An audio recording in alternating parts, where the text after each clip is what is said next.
Je vous invite à ce moment de culte de l'église baptiste de Versailles-le-Châtelet et avec les mots du psalmiste, je vous invite à l'adoration.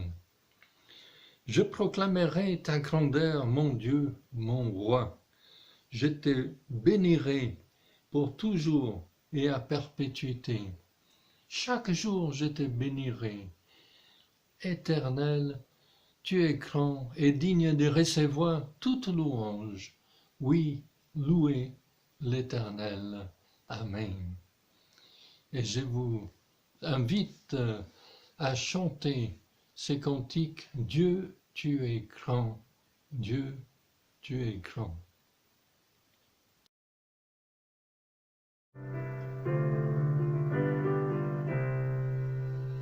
Dieu, tu es grand, tu es fidèle et bon, ton amour est fidèle. Dieu, tu es grand, tu es saint et puissant, pérenné dans nos cœurs, Dieu. Dieu, tu es grand et digne de règne. Dieu, tu es grand et digne de gloire. Dieu, tu es grand, j'élève ma voix, j'élève ma voix. Dieu, tu es grand.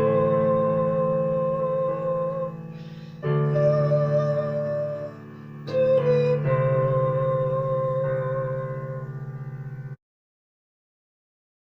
Prions le Seigneur. Oui, Seigneur Jésus, tu es grand, tu es fidèle et bon. Et c'est à toi que nous voulons donner tout l'honneur et toute la gloire. Quelles que soient nos circonstances, nous reconnaissons que tu demeures le Je suis, l'Éternel Dieu Tout-Puissant.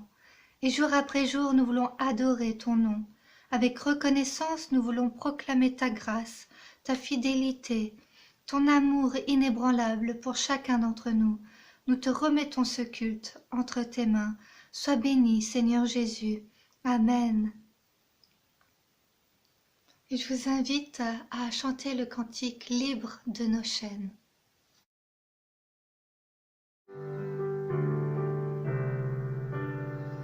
Libre de nos chaînes, nous marchons vers toi.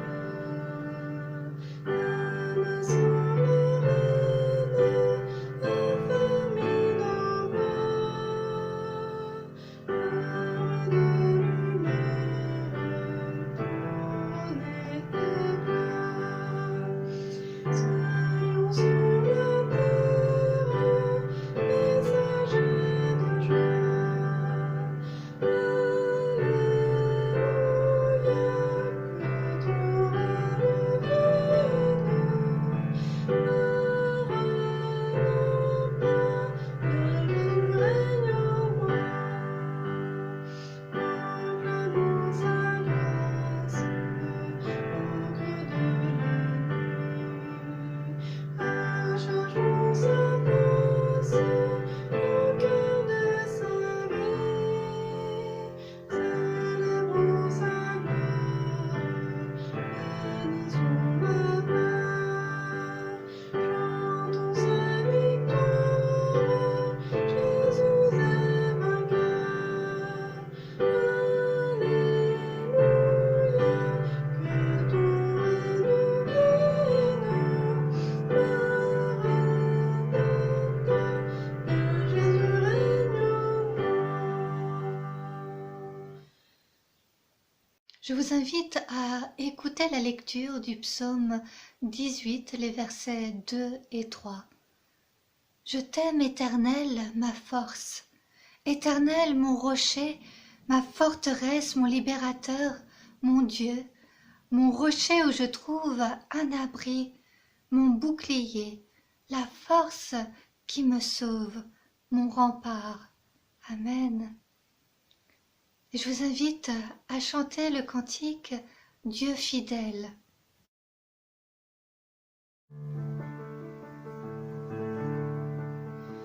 Dieu fidèle, tu ne changes pas.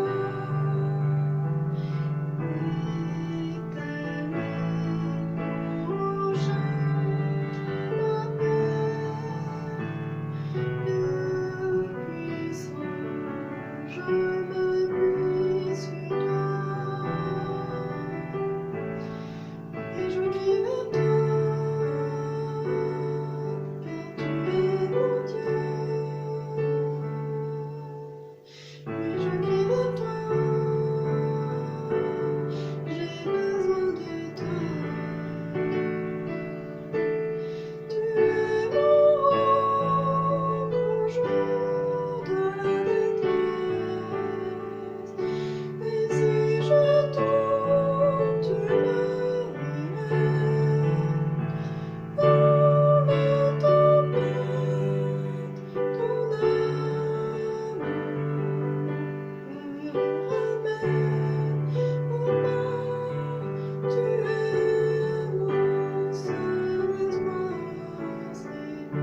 Je vous invite à lire un passage dans la Bible, dans l'Ancien Testament, dans les livres des 1 roi. 1 roi au chapitre 19. 19. Et les versets, nous lirons les versets 8 à 16. Le prophète Élie marcha 40 jours et 40 nuits jusqu'à la montagne des dieux, jusqu'à Horeb. Là, il entra dans la grotte et y passa la nuit. Or, la parole de l'Éternel lui fut adressée. « Que fais-tu ici, Élie » Il répondit, « J'ai déployé tout mon zèle pour l'Éternel, le Dieu de l'univers. En effet, les Israélites ont abandonné ton alliance. Ils ont démoli tes autels. Ils ont tué les prophètes par l'épée. Je suis resté, moi, seul, et ils cherchent à m'enlever la vie. » L'Éternel dit, « Sors et tiens-toi sur la montagne devant l'Éternel, et l'Éternel va passer. » Devant l'Éternel, il y eut un vent fort et violent qui déchirait les montagnes et brisait les rochers. L'Éternel n'était pas dans les vents. Après les vents, il y eut un tremblement de terre. L'Éternel n'était pas dans les tremblements de terre. Après les tremblements de terre, il y eut un feu. L'Éternel n'était pas dans les feux. Après les feux, il y eut un murmure doux et léger. Quand il entendit, Élie s'enveloppa le visage de son manteau, sortit et s'étint à l'entrée de la grotte. Et voici qu'une voix lui fit entendre ces paroles. « Que fais-tu ici, Élie » Il répondit, « J'ai déployé tout mon zèle pour l'Éternel, le Dieu de l'univers. En effet, les Israélites ont abandonné ton alliance, ils ont démoli tes autels et ont tué tes prophètes par l'épée. Je suis resté, moi, seul, et ils cherchent à m'enlever la vie. » L'Éternel lui dit, « Vas-y, poursuis ton chemin dans le désert jusqu'à Damas. Une fois arrivé là-bas, tu consacreras par onction Hazaël comme roi des Syries. Tu consacreras aussi par onction Jéhu, le petit-fils de Nimshi, comme roi d'Israël. Et tu consacreras par onction aussi Élisée, le fils de Shaphat d'Abel Méola, comme prophète à ta place. » Il s'est confiné dans une grotte du mont Horeb, le prophète Élie, qui le retrouverait dans un lieu si retiré. Personne, sans doute, en tout cas pas les sbires du couple royal en place qui le font rechercher pour l'éliminer. C'est sur l'injonction du Seigneur que le prophète est parti après un temps de vie extrêmement difficile et une période de dépression intense. Il a marché pendant 40 jours et 40 nuits pour arriver au mont Horeb. Ce chiffre 40 qui correspond au nombre de jours et de nuits du voyage d'Élie est extrêmement symbolique dans la Bible. Comme il en est dans beaucoup d'autres récits bibliques, cette nuit de confinement qu'Élie passe dans une grotte, après 40 jours et 40 nuits de marche, ouvre un nouveau chapitre de l'histoire du salut. Alors Élie ne le sait pas encore, mais ce nouveau chapitre de l'histoire du salut va marquer pour lui le dernier chapitre de sa vie personnelle. Élie donc arrive au mont Horeb, il est fatigué, on le serait à moins, et il cherche un lieu pour se reposer. Il va trouver une grotte dans une anfractuosité de la paroi rocheuse. Alors le mont Horeb, c'est un lieu extrêmement symbolique, lui aussi, puisque c'est notamment le lieu où Moïse a rencontré Dieu face à face et a reçu de lui les consignes qu'il devait transmettre à son peuple, à ses coreligionnaires. Et donc voilà Élie confiné dans cette grotte du mont Horeb qu'il a trouvée, et il est seul. En tout cas, il se croit seul. Or, il y a un autre personnage dans l'histoire qui va intervenir, et Élie ne le sait pas encore. Après une bonne nuit de repos, après cette nuit de confinement, Élie entend une voix qui l'appelle. Il a quoi avoir une crise cardiaque. Il pense qu'il est seul et il entend quelqu'un qui l'appelle. Et cette voix lui pose une question et lui donne 2 consignes à suivre. La question pourquoi et la consigne en 2 volets, sors et va. Pourquoi? Pourquoi es-tu là, Élie? Qu'est-ce que tu fais ici, Élie? Alors c'est une question pour le moins étonnante. Et Élie pourrait se dire, comme Jacob, le Seigneur était là et je ne le savais pas. C'est en effet le Seigneur qui l'interroge, qui lui pose cette question comme s'il ne savait pas ce que Élie fait en ce lieu. Ce qui est curieux, c'est qu'Élie ne réagit pas en disant « Mais Seigneur, tu sais bien pourquoi je suis là, c'est toi qui m'as dit de venir ». C'est que, en fait, cette question l'interpelle et l'oblige finalement à faire un retour sur lui-même, à faire le point, à essayer d'exprimer en mots ce qu'il ressent. Et c'est vrai que c'est nécessaire parfois de faire le point, de mettre en mots ce que l'on ressent. Élie va donc mettre des mots sur ce qu'il a vécu, sur le but qu'il a donné à sa vie, sur l'engagement qu'il a pris. Et il s'exprime en ces termes. J'ai déployé tout mon zèle pour le Seigneur, et puis d'ajouter ce qui constitue sa déception et son angoisse du moment. Il a mis toute sa passion, tout le zèle dont il était capable au service du Seigneur, et il a l'impression que c'était pour rien. Tous les autres m'ont fait défection, ajoute-t-il, je suis seul et ma vie est en danger. Or voilà qu'à cette plainte on ne peut plus légitime, curieusement, Dieu ne va pas répondre directement et il ne prononce pas de paroles encourageantes, réconfortantes. Il se contente simplement de donner à Élie une nouvelle injonction. Sors, tiens-toi debout devant Dieu, sors.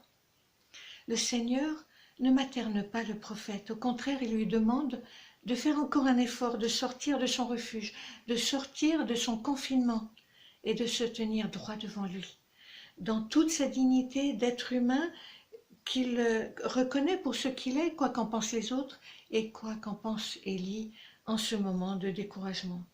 Et c'est à ce prophète épuisé, usé, au bout du rouleau, sans avenir, à vue humaine et fragilisé dans tous les domaines, que le Seigneur va se révéler. Et il va le faire sous la forme d'un jeu de devinettes spectaculaire au cours duquel Élie va devoir deviner sous quelle forme, sous quel élément de la nature le Seigneur va se révéler à lui. Et le voilà qui se retrouve tout à coup devant un jeu de sons et lumières, un spectacle de sons et lumières étonnant, spectaculaire. Le Seigneur sera-t-il dans le vent impétueux qui balaye tout sur son passage? Ou bien sera-t-il dans ce tremblement de terre qui bouleverse le monde autour de lui? Sera-t-il dans le feu qui détruit tout ce qu'il touche? Ni l'un, ni l'autre. Car c'est sous la forme d'un souffle léger et fragile que le Dieu Tout-Puissant va se révéler au prophète dans sa solitude et son désarroi, fragilisé par les épreuves et l'angoisse. Et ce souffle imperceptible qui va réconforter Élie, lui donner la force nécessaire pour continuer son parcours. Car le texte nous le dit, c'est après qu'il ait ressenti ce souffle léger et fragile l'effleurer, que le Seigneur va lui redonner une mission et lui dire « Va, ce n'est plus le moment de te reposer.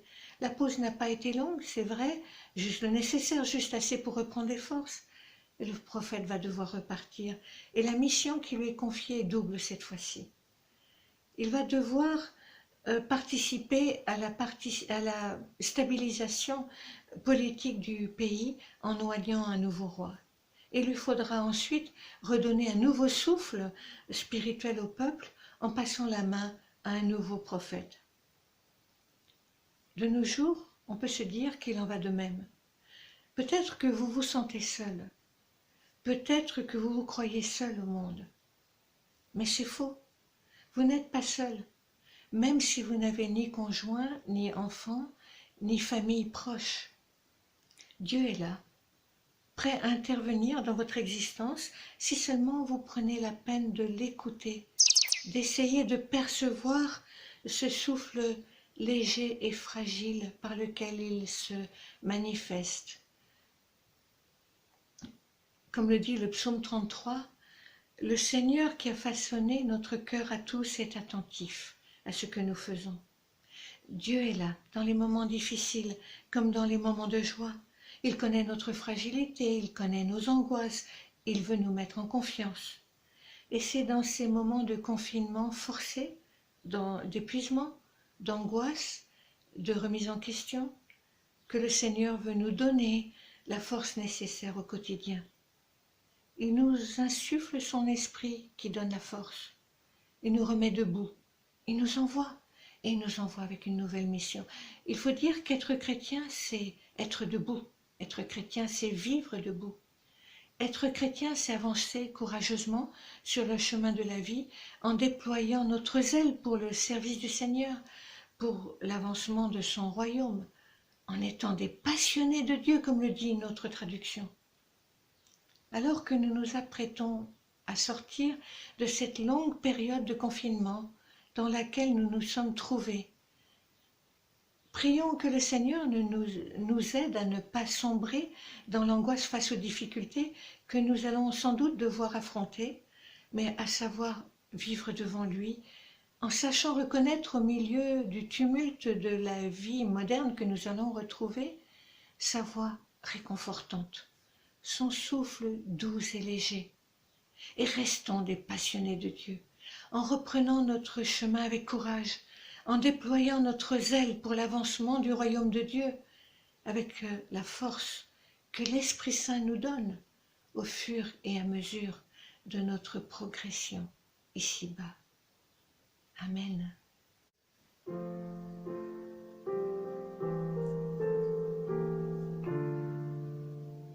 J'ai besoin de ta confiance pour vivre chaque jour. J'ai besoin de ta présence. J'ai besoin d'être sûr de ton amour. Pouvoir frapper à ta porte, parler en vérité, savoir que tu réconfortes, et chez toi être toujours invité. J'ai besoin de ta patience, de ta sincérité. Tu entends mes confidences, et chez toi je suis en sécurité. Je vous invite à la prière. Seigneur Jésus, nous plaçons notre confiance en toi. Nous choisissons d'avancer avec toi, notre berger, nous laissant guider, diriger par toi. En cette période de déconfinement où les petits reprennent le chemin de l'école et un bon nombre d'adultes retournent sur leur lieu de travail, nous te remettons, petits et grands, entre tes mains. Face à l'anxiété, les questionnements que tout à chacun peut avoir, nous te prions pour que tu sois notre paix, notre sérénité. Aide-nous, Seigneur, à continuer d'être responsables dans nos faits et gestes, recherchant toujours le bien-être de notre prochain tout autant que le nôtre. Nous te prions pour ta protection, nous te prions pour ton continuel soutien, Tu connais la situation de chacun, chacune, les besoins, les prières qui te sont élevées, nous te les remettons entre tes mains. Viens en aide à notre monde qui a tant besoin de toi. Que ta lumière éclaire le chemin de tout à chacun et montre la voie à suivre. Avec confiance, nous marchons vers toi. Béni sois-tu, Seigneur Jésus. Amen. Et recevons la bénédiction de notre Seigneur. Que votre amour augmente de plus en plus en connaissance et en pleine intelligence, pour que vous puissiez discerner ce qui est essentiel. Que la grâce et la paix vous soient données de la part de Dieu notre Père et du Seigneur Jésus-Christ. Amen. Bon dimanche à tous et à chacun.